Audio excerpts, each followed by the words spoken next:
Bienvenue dans l'événement du dimanche LCI, ravie de vous retrouver. Bonjour Sophie Primas. Bonjour Marie Chantrel. Merci infiniment d'avoir accepté notre invitation ce dimanche. Vous êtes la porte-parole du gouvernement, vous avez aussi été ministre du Commerce extérieur. On aura d'ailleurs l'occasion de parler à l'occasion du sommet international pour l'intelligence artificielle. Une vidéo, je ne sais pas si vous l'avez vue, mais on aura l'occasion de la voir ensemble, postée il y a quelques minutes par le président de la République, qui nous a un peu étonnés. Fait sourire aussi, on vous la soumettra. À mes côtés pour vous interroger, Arlette Chabot durant cette heure d'interview. Bonjour à vous. Beaucoup de sujets à aborder ensemble. L'étape du budget franchi. Quels sont les autres chantiers du gouvernement de François Bayrou dont vous êtes la porte-parole?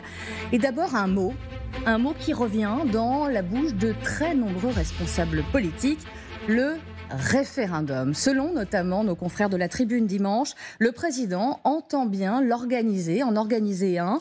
D'ici au printemps, il aura arrêté sa réflexion sur le ou les sujets sur lesquels il veut consulter les Français. D'abord un chiffre, ce sondage, publié là aussi par nos confrères la Tribune dimanche, 88%, regardez, des Français sont favorables à cette organisation d'un référendum. Que dit, selon vous, ce chiffre? Que les Français considèrent qu'ils ne sont pas assez consultés? Ou en tout cas qu'ils ont envie d'être consultés, envie qu'on leur demande leur avis sur des grands sujets. Je crois qu'il y a un autre sondage d'ailleurs qui porte en tête des préoccupations des Français, le thème de la fin de vie, absolument, par exemple. Donc les Français ont envie de s'exprimer sur des sujets bien particuliers qui concernent leur vie quotidienne. C'est plutôt une bonne nouvelle. Plutôt une bonne nouvelle selon vous, selon la porte-parole que vous êtes, même si c'est un sujet qui, pour l'heure, n'a encore pas vu le jour. C'est pas la première fois que le référendum est mis dans l'air par le président de la République. Oui, l'impulsion a été donnée par le président de la République dans son intervention. Je rappelle que c'est le gouvernement qui demande au président de la République de procéder au référendum. Donc il y a un échange entre le gouvernement, le président de la République. Ce qui est très important, c'est que le référendum ne soit pas dévoyé. On dit souvent, et d'ailleurs j'ai lu Jean-François Copé dans la presse ce matin, qui dit « Attention, le référendum ne répond pas à la question qu'on pose bien souvent, donc il faut être attentif au moment où on le fait. Il faut que ça soit un moment d'apaisement et pas un moment de confrontation. Donc je ne sais pas si le climat politique aujourd'hui permet ce moment d'apaisement et que ça soit pas un moment de confrontation. Et puis il faut faire très attention aussi à la question qu'on pose et à la façon dont on la pose. On a bien vu par exemple dans les référendats qu'il y a eu en Nouvelle-Calédonie que la façon dont on pose la question est très importante dans l'esprit de nos concitoyens. C'est intéressant ce que vous dites. Vous faisiez référence à ce que disait Jean-François Copé. Il dit en effet, il va plus loin, il dit que les conditions ne sont pas réunies et il dit que ça peut très simplement se transformer en plébiscite pour ou contre le président de la République. Et vous dites aujourd'hui que les conditions ne sont pas forcément réunies parce que vous regardez aussi les enquêtes d'opinion concernant Emmanuel Macron qui ne sont pas bonnes. Et effectivement, ça pourrait politiquement se retourner contre lui? Je pense que si on organise un référendum, par exemple sur la fin de vie ou par exemple sur d'autres sujets dont on parlera peut-être tout à l'heure, on parlera probablement d'immigration, ce sont des sujets sur lesquels on peut avoir une réponse qui est une réponse à la question. Il faut juste faire attention à ce que le pays ne soit pas hystérisé. Vous savez, moi, quand je me trouve à l'Assemblée nationale et que j'écoute les discours des uns et des autres à l'occasion des motions de censure ou à l'occasion des questions au gouvernement, je trouve que le pays n'est pas apaisé. Il y a vraiment des attitudes, des comportements qui ne vont pas vers cette situation d'apaisement. Donc j'appelle aussi les parlementaires à être des acteurs de l'apaisement et un dialogue entre les Français qui, dans leurs différences, doivent pouvoir s'exprimer de façon raisonnée. Arlette. Alors, le gouvernement va être associé, si je comprends bien, forcément, et va discuter avec le président de la République, parce que quand on écoute les responsables politiques, tout le monde a son idée. Alors évidemment, il y a ceux qui veulent un référendum sur l'immigration, il y a Gabriel Attal qui veut parler du travail, chez les Verts, on dit on va parler de la Constitution, il y a ceux qui disent il y a d'autres sujets, le mode de scrutin évidemment, la proportionnelle par exemple. Donc tout le monde a son idée, comment on arrive à se mettre d'accord ? Je pense que le référendum est un outil dont il ne faut pas abuser. Il faut utiliser cet outil qui est prévu dans la Constitution de 58 comme un élément rare. Il ne faut pas le dévoyer de son objectif premier. Donc effectivement, dans un journal, chaque parti politique a été amené à se positionner par rapport à un sujet qui pourrait faire l'objet d'un référendum. Ce sont tous des sujets importants. L'immigration aujourd'hui est un sujet important pour les Français. La valeur travail est un sujet important. La question du financement de notre protection sociale est Est-ce que tous ces sujets-là doivent faire l'objet d'une discussion approfondie au Parlement, longue, réfléchie et encore une fois apaisée? Oui. Est-ce que c'est l'objet d'un référendum? Je ne crois pas. Mais de ne pas dévoyer, qu'est-ce que ça veut dire selon vous? Et quel est le sujet? Le référendum, c'est pas une votation à la Suisse. Vous voyez, c'est pas une votation où on demande tous les matins est-ce que on doit changer la réglementation sur la largeur des trottoirs. Pardon, je suis un petit peu caricaturale, mais il faut pas qu'on arrive à dévoyer en fait le sens profond du référendum, qui est je pense, dans l'interprétation à la fois du général de Gaulle et de la Constitution de 58, vraiment des modifications profondes. Et il faut faire attention de ne pas prendre des sujets qui sont populistes, parce que parfois on peut faire des erreurs. Vous voyez, moi, à titre personnel... Populiste, par exemple? Populiste, qu'est-ce que ça veut dire? Populiste, non, pardon, qui peuvent amener à des réponses populistes. Par exemple, je vais vous donner un exemple, mais qui est personnel, qui n'est pas la position du gouvernement et qui est personnel. Je pense qu'on a fait une erreur avec le quinquennat. Vous voyez, et c'était très populaire. Et moi, à l'époque, j'étais très jeune, mais je me disais, c'est chouette, on va changer de d'avoir transformé le mandat de 7 à 5 ans. De 7 à 5 ans. Par exemple, je pense qu'on a fait une erreur parce qu'on a modifié profondément l'esprit de la Constitution. Et vous savez, on le dit souvent, on ne touche la Constitution qu'avec beaucoup de délicatesse. Donc, il faut faire attention à ne pas dévoyer dans ce sens la Constitution. Et ça veut dire, par exemple, que vous êtes hostile à un référendum dans lequel on poserait plusieurs questions, éventuellement sur différents thèmes? Non, pas nécessairement. Je pense que ça peut faire partie des évolutions. Encore une fois, il faut bien y réfléchir. Sophie Primas, on va revenir, et vous en parliez, le sujet de l'immigration, parce que là aussi, il y a des demandes, que vous entendez ou pas, de certaines oppositions. Juste sur votre appel à une vie politique moins hystérisée. Quand on voit aujourd'hui ce qu'est l'Assemblée, que vous fréquentez régulièrement, vous êtes au banc, quand vous entendez vos adversaires politiques, pas forcément à l'Assemblée, mais face à des caméras, est-ce que vous pensez qu'un jour, en tout cas dans cette composition-là, de ce qu'est notre vie politique aujourd'hui, ce soit possible, très sincèrement? Je pense, c'est d'une très grande violence. Je pense que le moment est assez violent. Et je pense encore une fois que la vie parlementaire, la vie politique, l'inquiétude qui est aujourd'hui, elle génère beaucoup d'hystérie et beaucoup d'énervement. Je pense donc que ce n'est peut-être pas exactement le moment de mener un grand référendum sur l'immigration. Mais ça ne veut rien dire, l'immigration. Vous savez que l'immigration, le sujet de l'immigration, ce n'est pas une question sur la nationalité. Le sujet de l'immigration, et d'ailleurs le Premier ministre l'a dit ce matin dans une interview, il est beaucoup plus large que simplement la question de la nationalité. Donc un référendum sur cette question-là me semble être réducteur d'un problème qu'il faut traiter de façon large, et j'espère qu'on y reviendra, mais qui a beaucoup de composantes. Alors justement, oui, il part d'un débat plus large, à défaut d'un référendum.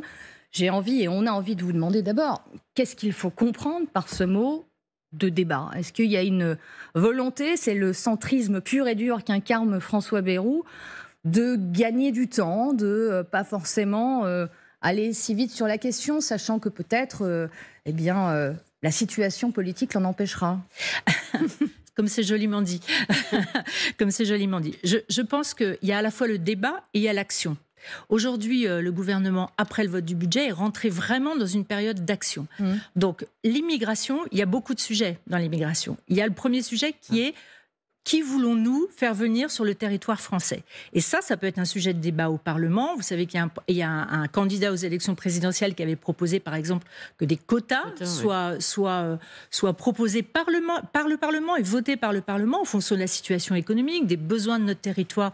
Ça peut être un débat. Ça a été retoqué déjà une fois. Oui, mais ça peut être un débat. Ça peut être un sujet. Qui voulons-nous? Voulons-nous des universitaires, des vrais étudiants? Voulons-nous des cadres, des entreprises étrangères que nous souhaitons faire intervenir venir en France et s'installer en France. Vous voyez, ce n'est pas des sujets qui sont des sujets médiocres. Qui voulons-nous accueillir dans notre territoire? Le deuxième sujet, c'est que faisons-nous avec l'immigration illégale? Et là, on n'a pas besoin de débat. Il existe aujourd'hui des lois et il existe aujourd'hui des circulaires, il existe aujourd'hui des propositions de loi qui sont sur la table et qui vont dans le sens de la lutte contre l'immigration illégale. Donc là, on n'a pas besoin de débat. On y va, on a des textes de loi. On sait aujourd'hui, par exemple, qu'on a 7% des OQTF, des obligations de quitter le territoire français, qui sont effectivement réalisées. Comment on fait pour faire mieux? Il y a des propositions. Et vous dites que ça existe, on a l'arsenal pour le faire.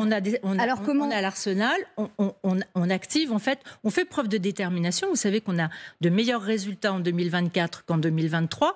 Et la détermination qui ne vous a pas échappé, à la fois de Bruno Retailleau, mais aussi de Gérald Darmanin, après, au niveau de la justice, fait qu'on peut encore améliorer et réguler cette immigration. Mais par exemple, il y a question, ce que de souhaite, et vous connaissez très bien au Sénat, c'était déjà le rétablissement du délit de séjour irrégulier. Ça veut dire qu'on peut imaginer qu'il y ait un projet de loi pour rétablir le délit de séjour irrégulier. Il peut y avoir une proposition de loi en ce sens. Et dans ce sens, vous savez que les assemblées peuvent aussi faire des propositions. Il y en a aujourd'hui sur la table. Il y a des projets de loi qui seront positionnés. C'est pour ça, on est dans l'action aujourd'hui par rapport à ces difficultés. Donc c'est pas un moyen de gagner du temps, comme disait Marie. Je ne crois pas. C'est une façon de faire avancer le débat et surtout de faire avancer les résultats. Bruno Retailleau est allé en Europe il n'y a pas très longtemps dans la commission pour faire avancer la question de la révision de la directive retour. Aujourd'hui, on a une directive retour qui ne fonctionne pas bien. Il faut qu'ensemble, avec les pays européens, on retravaille sur cette question des retours. On va avoir une transcription de la directive sur immigration, asile. Il faut qu'on fasse ça. Vous voyez, donc on a des outils, on est dans l'action. Dans l'action, mais une certaine Marine Le Pen, qui est aujourd'hui en tête de toutes les intentions de vote, vous dit que ce n'est pas assez. Elle vous dit « arrêtez de blablater ». Écoutez-la, elle était à Madrid ces dernières heures, et on le commente ensuite. Est-ce que vous êtes d'accord pour le projet de loi supprimant l'acquisition de la nationalité par le droit du sol? Voilà. Et il fait le référendum. Et on arrête de parler, on arrête de débattre, on arrête de blablater. On propose aux Français de donner leur avis et on le respecte. On arrête de blablater, de débattre. De l'action, vous dites. Elle dit que ça ne va pas assez loin.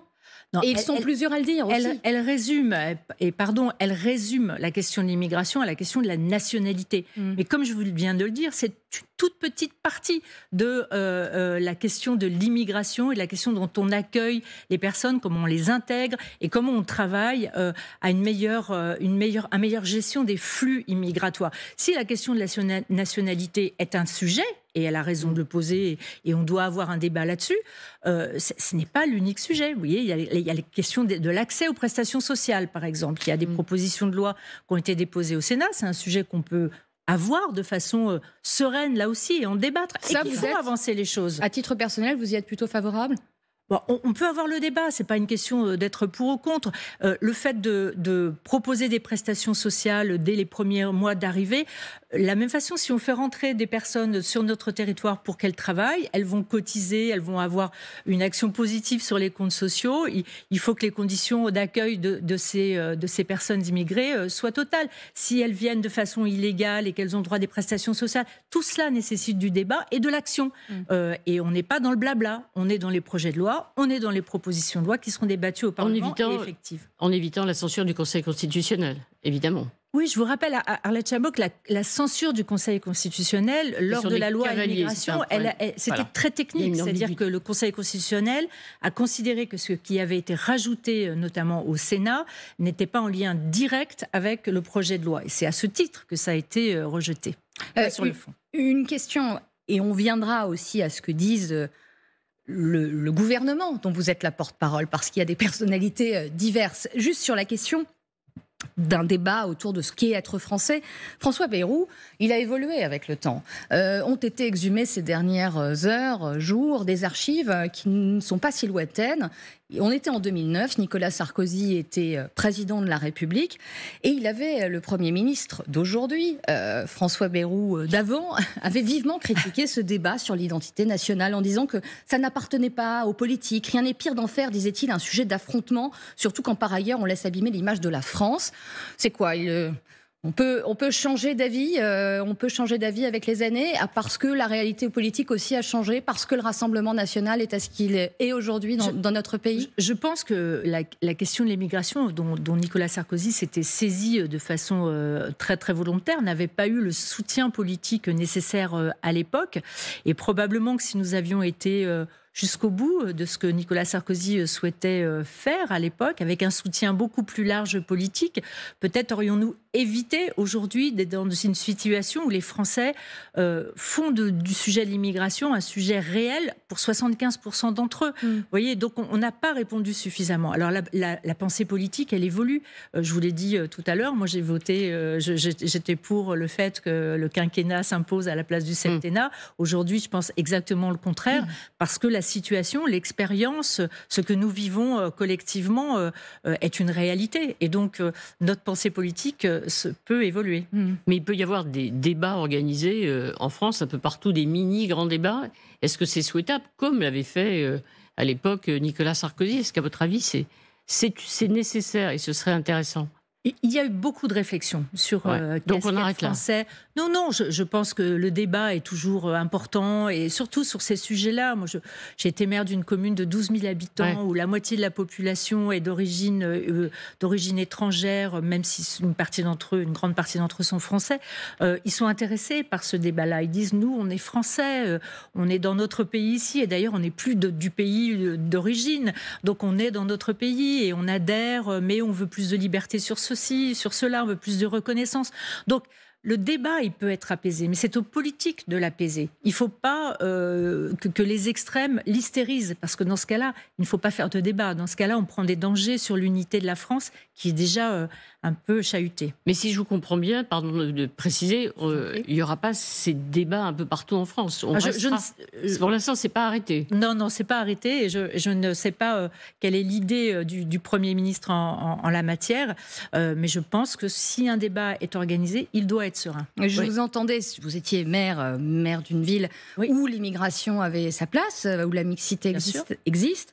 Quand vous entendez le ministre de l'Intérieur dire et déclarer que l'immigration n'est pas une chance pour notre pays, est-ce que vous dites il a tort? Est-ce que vous lui avez dit? Je connais bien Bruno Retailleau, puisque j'ai été dans son groupe politique pendant une dizaine d'années, et donc je connais bien sa pensée. Ma question, c'est parce qu'à plusieurs reprises, depuis le début de cette interview, vous dites faut peut-être arrêter d'hystériser le débat politique, que ça se calme, que ça s'apaise. Est-ce que par ce type de déclaration, c'est finalement ma question? Il faut faire attention aux mots, il faut faire attention aux grandes idées qui sont réduites en un bandeau télévisé, il faut faire très attention. Je pense que Bruno Retailleau, qui veut vraiment lutter contre l'immigration irrégulière, veut vraiment apporter une réponse à cette question qui taraude les Français, dit aujourd'hui ce qui est plus possible à supporter, c'est l'immigration irrégulière, c'est-à-dire celle qui n'est pas souhaitée, celle qui ne s'intègre pas.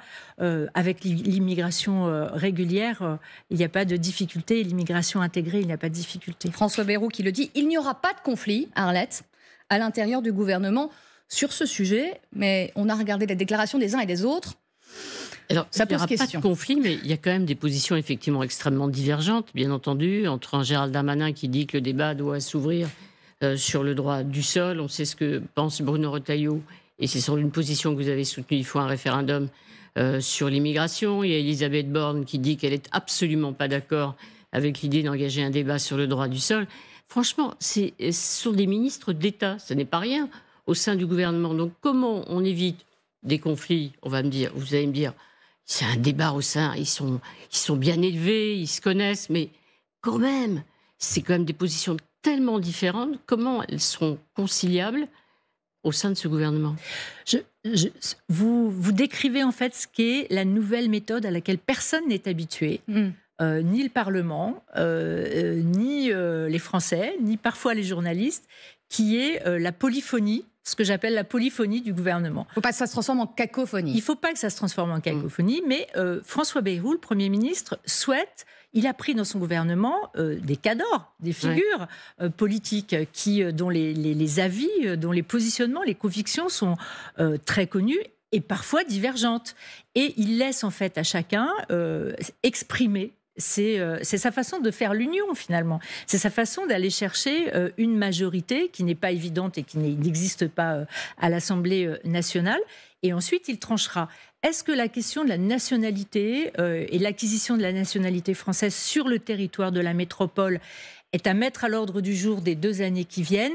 Très honnêtement, je vous donne ma position personnelle, je ne pense pas. Mais qu'on ait des avis divergents et que ça soit ensuite porté par des projets présidentiels qui reviendront peut-être à des débats présidentiels un peu droite-gauche, comme on a beaucoup connu, Arlette Chabot. Oui, la vieille époque. Oui. Ouais. L'époque ancienne, qui avait ses qualités, qui avait probablement ses défauts. Vive le vieux monde, dites-vous ce dimanche. Non, pas vive le vieux monde. Mais vous savez, moi, je fais partie des parlementaires, ex-parlementaires, maintenant dans le gouvernement, qui ont beaucoup, depuis 2017, milité pour que, à la fois le Parti socialiste et à la fois les Républicains restent des partis politiques forts pour éviter de laisser toute la place aux extrêmes. Force est de constater qu'on n'a pas réussi, ni les uns ni les autres, et qu'aujourd'hui, il faut qu'on gère cette situation de tripartisme. Mais néanmoins, je pense qu'il y a des différences entre la gauche, la droite, dans les visions, et que ça devra être tranché par un débat présidentiel. 2027, c'est-à-dire le débat sur le droit du sol, sur l'ensemble du territoire, c'est plutôt un débat présidentiel. Je pense que c'est un positionnement présidentiel, me semble-t-il, et qu'en attendant, il faut qu'on avance, et c'est ce qu'on fait par à la fois les projets de loi, le réglementaire qui est mis en œuvre, et puis les projets de loi et les propositions de loi de nos parlementaires. Petite curiosité personnelle, si on vous demande qu'est-ce qu'être français ou française en l'occurrence, qu'est-ce que vous répondez, vous ? C'est adhérer au principe de la République française en apportant chacun son histoire, sa personnalité, ses qualités. Voilà, c'est adhérer à ces principes qui sont des principes de vie généraux, de respect, de fraternité. Voilà ce que je pense être français. Il y a aussi une expression qui revient souvent, y compris dans les circulaires que le ministre de l'Intérieur a transmis au préfet, c'est mode de vie, critère des modes de vie. Moi, je ne sais pas ce que c'est, le mode de vie. Est-ce que vous savez, vous ?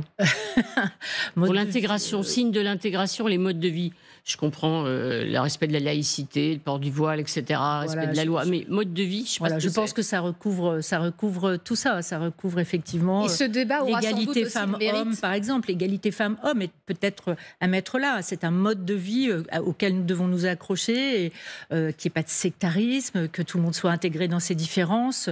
Voilà ce qui semble être des modes de vie. Et l'égalité aussi devant l'éducation, devant la formation, devant l'intégration au travail. Voilà des principes et des modes de vie qui sont, à mon avis, des principes égalitaires auxquels nous tenons beaucoup. Sophie Primas, pour clôturer ce chapitre sur l'immigration, le référendum, on se disait avec Arlette, la France a un budget et ô combien dans la douleur, on l'a vu, on se demande pourquoi se replonger dans un débat aussi éruptif, aussi à risque, loin de la sérénité, de la quiétude que souhaite François Bayrou. Et par ailleurs, il ne voulait pas regarder vers le Rassemblement national. Il est déjà accusé de le faire, très clairement. Pourquoi ? Alors, premièrement, à chaque fois qu'on parle d'immigration, on ne peut pas regarder que le Rassemblement national. Ce n'est pas un sujet uniquement. On fait une erreur magistrale nous, les politiques, on va dire du bloc central, du socle commun, nous ne parlons pas d'immigration, mais nous ouvrons les portes au Rassemblement national. Malheureusement, c'est ce qui se passe depuis tant d'années. Donc, il faut qu'on apprenne de nos erreurs et qu'on apprenne des 10-15 dernières années. Donc, par pitié, quand on parle immigration, il faut en parler de façon modérée, de façon responsable, mais il faut en parler parce que c'est un sujet pour les Français. Donc, c'est très important que tout le monde en parle. Sophie Primas, on a évoqué longuement ensemble la question du référendum, de la question migratoire aussi, qui est clairement dans le débat public. Juste arrêtons-nous, avant de passer au sujet du budget, Doualem, cet influenceur algérien dont l'OQTF, l'obligation de quitter le territoire, a été annulée par la justice.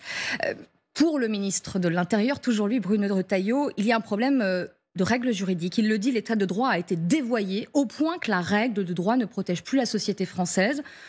Il faut changer la loi, Sophie Primas. Est-ce que c'est en préparation ? Le rôle du ministre de l'Intérieur, c'est de protéger les Français. Et pour le moins, cet individu rentré 2 fois illégalement sur notre pays, condamné X fois à plus de 12 ans ou 15 ans de prison au total en France...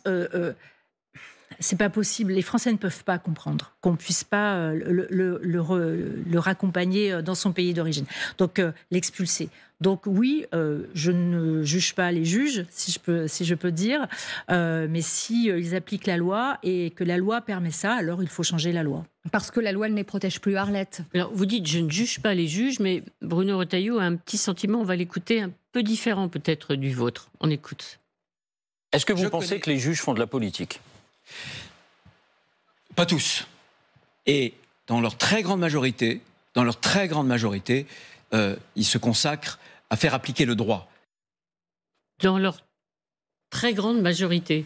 Est-ce que vous êtes d'accord avec lui? Dans leur très grande majorité. Parfaitement d'accord. Certains juges font de la politique. Mais comme certains journalistes font de la politique, comme beaucoup. Mais c'est pas une accusation, on a le droit. Enfin, c'est pas. Ils font de la politique, ça veut dire qu'ils sont influencés. Leurs choix personnels conditionnent leurs décisions. On est toujours c'est pas la même chose que nous. Hein. On est toujours influencé par ces choix personnels. Ce que je veux dire, c'est que si la loi permet à des juges de prendre ce type de décision, alors la loi ne protège pas les Français et donc il faut la changer pour être plus clair et plus directif et pour que la loi ne soit pas dévoyée. Sophie Primois, depuis cette semaine, mercredi précisément, le budget 2025 considéré comme adopté après effectivement le fait que le gouvernement ait pris sa responsabilité, engagé sa responsabilité, un 49.3. Vous interrogez sur un détail qui n'en est pas un pour beaucoup d'auto-entrepreneurs, de petites entreprises. Le seuil d'exonération de TVA à 25 000 € avait été voté dans ce budget. Éric Lombard, votre collègue à l'économie, a annoncé sa suspension très rapidement. François Bayrou, d'abord, a avoué qu'il n'avait pas vu cette mesure. Est-ce que déjà vous comprenez que ça puisse interroger? Comment c'est possible que le Premier ministre n'ait pas vu cela? D'abord, je voudrais saluer le fait qu'on ait un budget. Oui. Et donc, merci à tous ceux qui n'ont pas voté la censure et qui ont eu l'esprit de responsabilité. Merci aux oppositions. Merci au Parti Socialiste et au RN. Bien sûr, c'est un budget dont il nous fallait urgemment avoir le vote, parce que tout s'arrête, contrairement à ce qu'on nous a dit fin décembre lors de la censure de Michel Barnier. Tout était arrêté. Donc, merci à ceux qui ont voté. Alors, il y a eu effectivement cet épisode sur les auto-entrepreneurs et le fait qu'on rabaisse le seuil d'éligibilité à la TVA. C'est un amendement qui a été voté lors de la partie recettes, pardon d'être un peu technique, recettes au Sénat, c'est-à-dire vous savez qu'on vote les recettes puis ensuite les dépenses. Les recettes avaient été approuvées au Sénat lors du gouvernement de Michel Barnier, et puis ensuite il y a eu la censure, et puis ensuite il y a eu l'extrême urgence du budget et de la partie dépenses au Sénat. Donc il est très probable même que le Premier ministre n'ait pas regardé dans le détail ce niveau. C'est ce qu'on appelle un trou dans la raquette, mais qui concerne mais je veux quand même dire plusieurs milliers d'auto-entrepreneurs. Ça concerne effectivement plusieurs milliers d'auto-entrepreneurs, mais ça concerne aussi une question qui est la question de la concurrence loyale entre les auto-entrepreneurs et les entreprises quelquefois très petites, les TPE, PME, avec des niveaux de concurrence qui sont quelquefois déloyaux. Donc c'est un dispositif qui avait été inventé par Hervé Novelli, je vous le rappelle, qui avait été porté par Hervé Novelli. Et à l'époque, ce dispositif d'exonération de la TVA, il était temporaire, ce qui n'est plus le cas aujourd'hui. Donc que l'on réfléchisse à ces questions-là, qui sont des questions de simplification, parce qu'aujourd'hui, il existe 8 seuils de déclenchement de la TVA. Évidemment, c'est pas très simple pour les entrepreneurs. Amélie de Montchalin fait une déclaration automatique de TVA avec des formulaires qui seront pré-remplis. Donc on est dans la simplification. Qu'on réfléchisse aux questions de concurrence, voilà, ça me semble être un débat qui n'est pas médiocre et qui va être, avec la suspension de cette mesure dans le cadre du budget, qui va pouvoir être entamé. Mais vous dites suspension, Arlette, on se pose la question de quid après? Est-ce qu'il pourrait y avoir une abrogation pure et simple de cette disposition? C'est le rapport de l'argent quand même. C'est encore de l'argent en moins pour le budget. Oui, bien sûr. Et donc il faudra pour respecter les 5,4% de déficit qui sont notre plafond, il faudra effectivement trouver cet argent ailleurs. Mais entre nous, voilà, avec mon prisme personnel, il faut que les entrepreneurs puissent entreprendre et que les entreprises puissent fonctionner. Donc vous êtes favorable à ce que cette mesure soit pure et simplement... Qu'elle soit rediscutée, et qu'elle soit rediscutée entre professionnels et entre les syndicats représentant les différentes formes d'entrepreneuriat en France, pour qu'on trouve un équilibre, encore une fois, entre concurrence loyale, concurrence déloyale, coup de pouce au développement de l'entrepreneuriat autour de l'auto-entrepreneur. Voilà, il y a un sujet qui n'est pas un sujet médiocre. Oui, Arlette, voyons maintenant le budget concernant les grandes entreprises, cette contribution exceptionnelle. On n'a pas fini tous de vous poser la même question à tous les membres du gouvernement, soit Bercy ou porte-parole du gouvernement, un engagement pour effectivement un prélèvement exceptionnel pour 1 an pour les très grandes entreprises. Il ne vous croit toujours pas, hein. Plus vous le répétez, mais non, c'est vraiment 1 an, ce ne sera pas 2 ans comme c'était prévu dans le budget de Michel Barnier, ce sera 1 an et pas plus. Est-ce que vous continuez à vous engager, à dire, parce qu'on voit bien les problèmes budgétaires, ce sera peut-être moins d'économies, ou un budget qui sera peut-être un peu plus élevé que vous le souhaitiez. Ça fera franchement pour 1 an, ce prélèvement exceptionnel. Ce qui est certain, c'est que dans l'urgence du vote de ce budget, l'objectif du Premier ministre, c'était 5,4% de déficit. Le maximum de l'effort a été fait sur le fonctionnement de l'État. Vous savez, le budget, c'est 50% de dépenses sociales, 30% de fonctionnement de l'État, 20% pour les collectivités territoriales. L'effort maximum, il porte sur le fonctionnement de l'État. Et le fonctionnement de l'État, c'est pas une super bureaucratie dans les bureaux. Le fonctionnement de l'État, c'est l'éducation nationale, c'est l'écologie, c'est la défense, c'est le militaire, etc. Donc l'État prend le maximum des restrictions et de la diminution des budgets. C'est moins 2%, on n'a jamais fait ça depuis 25 ans. Donc c'est un effort considérable. On a demandé une contribution qui est une contribution temporaire aux grandes entreprises. 1 an, 12 milliards d'euros, un peu plus de 12 milliards d'euros. Je vais vous dire, ça ne nous convient pas. Parce que nous aimons les grandes entreprises, nous aimons les grandes et les petites d'ailleurs, toutes les entreprises, et nous pensons que plus elles font de bénéfices et plus elles réinvestissent sur le territoire français, mieux c'est pour l'évolution économique de notre pays. Donc nous demandons cet effort aux grandes entreprises. Le Premier ministre s'est engagé à ce que cet effort soit pour 1 an, mais ça veut dire que dès maintenant, il faut qu'on s'attaque à la réforme de l'État, à la réforme du financement des dépenses sociales, à une réflexion sur l'organisation des collectivités territoriales pour que tous ensemble, nous puissions faire les efforts nécessaires dès le budget 2026 pour permettre à l'économie et en particulier aux grandes entreprises de pouvoir prendre leur souffle et investir. Et justement, François Bayrou, cette semaine à l'Assemblée, comme vous, dit finalement, c'est pas un budget extrêmement satisfaisant. On fera mieux, dit-il, pour le budget 2026. En préparant cette émission avec Arlette Chabot, on s'est dit, vu la complexité du paysage politique, comment cela va être possible? Quelle méthode pour maintenant? Vous le dites, il y a eu un petit déjeuner, vous étiez dans la semaine, jeudi matin, très tôt autour du Premier ministre. Ça va être quoi la méthode désormais du gouvernement pour travailler sur ce budget, parce que vous y travaillez déjà? Oui, on y travaille évidemment déjà. La première chose, c'est effectivement la réforme du fonctionnement de l'État, la façon dont on va créer le budget. Ouais. François Bayrou nous dit, ne repartez pas de la feuille que vous avez sous les yeux, partez du besoin et imaginez comment on peut rendre le service aux Français avec l'argent public et le fonctionnement de l'État différemment, en mettant l'argent là où il est le plus efficace, en réorganisant les services de l'État. Et quand on dit ça, on parle par exemple des agences, on parle des doublons dans les ministères, on parle des doublons entre le niveau national et les collectivités territoriales. Ce sont des sujets qui sont lourds et qui mériteront d'ailleurs probablement plus d'un exercice budgétaire qui est le temps qui nous est donné. Donc, engageons-nous dans une réforme puissante et structurante de l'État. Simplifions la vie des Français. C'est un sujet qui est important. En nous simplifiant l'organisation, on doit arriver à simplifier la vie des Français. Et ça génère de la croissance économique. Moi, je fais un tour de France aujourd'hui des territoires. Je suis allée dans la Creuse il y a 15 jours et je voudrais remercier ceux qui m'ont accueilli. J'ai rencontré plein de chefs d'entreprise, des pharmaciens, des médecins. Ils ne nous demandent pas d'argent. Ce qu'ils nous demandent, c'est de les libérer. Ils ont plein d'idées, plein de potentiel, plein de choses. Et ils nous disent, enlevez ce règlement-là, libérez-nous ça. Cette décision, elle prend 3 ans. Permettez qu'elle soit prise en 3 mois. Trop de normes, trop de complexité. Trop de normes, trop de complexité qui se sont entassées au fil des années. et qu'il faut qu'on libère. Donc ça, c'est la méthode Bayrou, penser autrement, réfléchir le fonctionnement de l'État. Beaucoup utiliser aussi on parlera peut-être du sommet sur l'intelligence artificielle, s'approprier l'intelligence artificielle avec 3 priorités qui sont la justice, l'éducation et j'ai perdu le 3e, et le fonctionnement de l'État. Mais vraiment utiliser aussi cette opportunité-là qui est extraordinaire pour réformer profondément l'État. Ça veut dire qu'on parle d'un budget zéro, c'est-à-dire qu'on met tout à plat, on ne reconduit pas les crédits de l'année précédente en augmentant en fonction de l'inflation, en ajustant. On part vraiment d'une feuille blanche pour construire les budgets. On part d'une feuille blanche.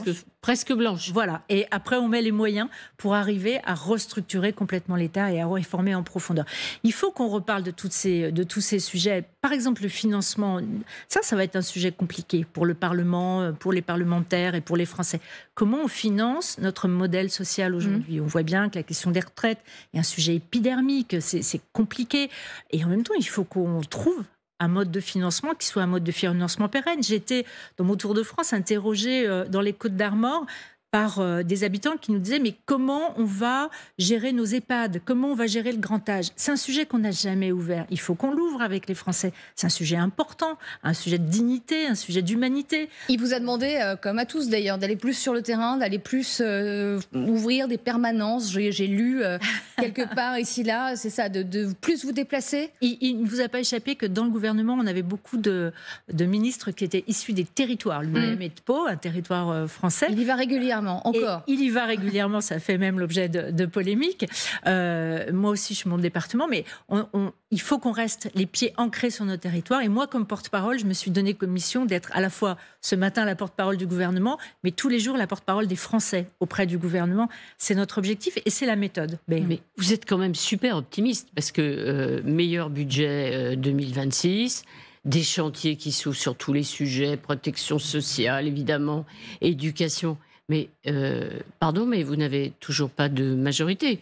Vous avez trouvé un accord sur le budget parce que c'était indispensable avec des socialistes. Le RN n'a pas voté la censure, mais il pourrait voter une autre censure demain. C'est quoi ? C'est-à-dire, tous les jours, vous croyez quoi ? Il y a quelque chose de miraculeux qui va se produire dans la vie politique française ? Il n'y a rien de miraculeux. Il y a de la détermination. Voilà. Quand je vois le ministre de l'Intérieur ou le ministre de la Justice qui font preuve de beaucoup d'énergie, de beaucoup de détermination. Et aujourd'hui, il y a des débuts de résultats et les Français adhèrent. Parce qu'en fait, ce qu'ils veulent dans cette période où il y a beaucoup de paroles, y compris au niveau international, et on a l'impression que ces paroles ne sont jamais mises en action, il faut qu'il y ait de l'action. Donc oui, on est déterminé, oui, on est optimiste, même si on n'est pas irréaliste sur la précarité. Et vous êtes fragile et toujours en sursis. Oui, bien sûr. Il y en aura d'autres de motions de censure qui sont annoncées pour la semaine qui vient. Bien sûr, mais la méthode Bayrou, c'est de poser les sujets, de travailler avec une majorité qui soit la plus large possible. Vous voyez le budget, on a écouté, on a dialogué, et on a pris nos responsabilités. Cette méthode-là, c'est la méthode qu'on veut appliquer sur tous les sujets. Et les ministres doivent donner leur feuille de route, ils doivent donner leurs objectifs. Et ils sont au travail aujourd'hui. La méthode Bayrou, c'est aussi ce conclave pour les retraites. Alors, on ne dit plus conclave, mais discussion sociale. Croyez-vous, Sophie Primas, à un succès de cette discussion entre partenaires sociaux, avec le patronat également, ou ça va tourner vinaigre ? Vous qui, en plus... sénatrice à droite, n'êtes pas spécialement pour, et vous n'êtes pas la seule, un retour à une retraite à 62 ou 60 ans, encore moins, mais travailler davantage. Il y a beaucoup de questions dans votre question. La première, c'est que je salue le fait qu'on rende aux partenaires sociaux la parole et la négociation entre eux, aux partenaires sociaux. Qu'on leur rende cette parole-là et qu'on leur rende aussi cette responsabilité-là, parce qu'elle ne peut pas reposer que sur les épaules d'un gouvernement. Et donc, je salue la méthode et je pense que les partenaires sociaux se déjugeraient eux-mêmes de leurs propres responsabilités si on n'arrivait pas à un accord. Donc moi, j'ai plutôt confiance au fait qu'on arrive à un accord. Est-ce que ça sera le grand soir des retraites ? Est-ce que ça sera le soir où on va complètement revoir notre modèle de financement du social ?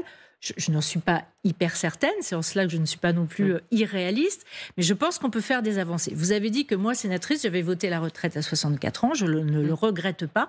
En revanche, il y a des aménagements possibles dans le cadre de ces 64 ans sur les carrières courtes, les carrières tachées, les carrières des femmes, qui peuvent faire l'objet d'un premier pas dans ce conclave et de premiers résultats sur ce conclave. Et la deuxième question que vous posez, qui est un des chantiers prioritaires qui est ouvert aujourd'hui, c'est comment on fait pour que le travail paye mieux. Le travail paye mieux, c'est une question de pouvoir d'achat qui est un sujet majeur pour les Français.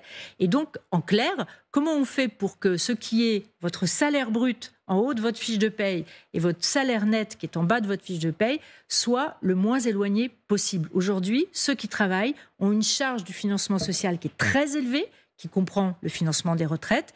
Ça ne peut pas durer comme ça. Donc la question du travail, de la création de richesse par le travail est un sujet sur lequel nous travaillons également. J'ai l'impression qu'on revient à la même question. C'est-à-dire que c'est des débats aussi qui relèvent de l'élection présidentielle. La protection sociale et le financement de la protection sociale, son financement, c'est un débat d'élection présidentielle. Vous avez raison, c'est un débat d'élection présidentielle, mais rien ne nous empêche, dans les 2 ans qui arrivent, d'amorcer, de réfléchir et de prendre des dispositions qui soient des dispositions qui permettent rapidement d'avoir des premiers résultats. C'est-à-dire prouver absolument, et notamment un certain Édouard Philippe qui disait « ce sera 2 ans pour rien », c'est-à-dire on ne pourra rien faire pendant les 2 ans, qu'il a franchement tort. Moi, je ne veux pas commenter les propos d'Édouard Philippe, juste la France n'a pas le temps. Nous n'avons pas le temps, nous avons un déficit record, nous avons des engagements pour revenir à un déficit plus raisonnable, nous avons une dette abyssale, nous sommes en train de prendre du retard sur un certain nombre de sujets qui sont importants. On parlera peut-être encore une fois d'intelligence artificielle, mais aussi d'industrialisation, de logement, d'agriculture. On n'a pas le temps d'attendre 2 ans, il faut qu'on avance. Vous parliez c'est des petits pas. Vous parliez, et on parlait des partenaires sociaux. Une secrétaire générale donne beaucoup de voix, Sophie Binet de la CGT. Vous parlez de la question de la valeur travail, de ce que gagnent aujourd'hui les Français. Il y a ce débat autour des grandes fortunes, de ces milliardaires, avec des mots qui font débat, qui posent question. Elle a parlé des rats qui quittent le navire, parlant du patron de LVMH, qui a démenti vouloir délocaliser son entreprise, mais en tout cas l'a évoqué. Cette semaine, elle a parlé de nuisibles. Question du travail et de valeur travail, c'est aussi un député, Benjamin Lucas, écologiste, qui demandait au patron de Renault si son salaire valait celui de 260 travailleurs. Il y a quelque chose dans l'air quand même, un débat, peut-être une forme de retour de lutte des classes. Est-ce que vous l'entendez et comment vous y répondez à ça ? Encore une fois, je pense que l'hystérisation est vraiment mauvaise conseillère. Ils sont dans la caricature ? Ils sont dans la caricature presque populiste, là aussi électorale, et je pense que ce n'est vraiment pas le rôle, notamment de partenaires sociaux, d'aller vers l'hystérisation de ce débat. La France est le pays qui est le plus redistributeur du monde. Quand vous regardez l'écart entre le salaire moyen le plus modeste et le salaire moyen le plus élevé dans une entreprise, il est important. Quand vous regardez après impôt, c'est-à-dire après redistribution, il est le plus court de tous les pays européens et même, je crois, des pays de l'OCDE. Donc, la question de la redistribution est une vraie question. On est déjà un pays très redistributif. Et puis ensuite, on a besoin de capitaines d'industrie. On a besoin de ces grandes entreprises qui gagnent de l'argent parce qu'elles apportent de la richesse sur le territoire, qu'ensuite on redistribue. Donc je trouve qu'on se trompe de débat et surtout on se trompe de méthode et on se trompe de mots. Sophie Primas, demain, on en parlait, grand Raoult, sommet international consacré à l'intelligence artificielle. On parle de souveraineté, de patriotisme, d'investissement. Mais d'abord, le président de la République donne de sa personne. On aimerait vous soumettre cette vidéo qu'il a publiée il y a quelques heures à peine sur ses réseaux sociaux, notamment Instagram. Regardez.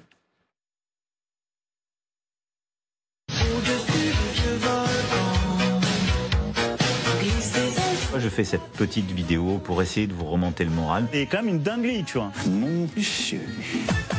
Prends ensuite tous les cheveux qui restent sur le côté droit. La techno a une culture à part entière. On est attaché à la bagnole. On aime la bagnole. Et moi, je l'adore. Et tu voudrais qu'elle soit en haine ce soir. N'hésite pas à t'abonner pour plus de vidéos. Bisous, mais... Le président de la République en Angèle, mais aussi en OSS 117. Je veux bien la méthode pour les macarons. Vous voulez bien la méthode aussi.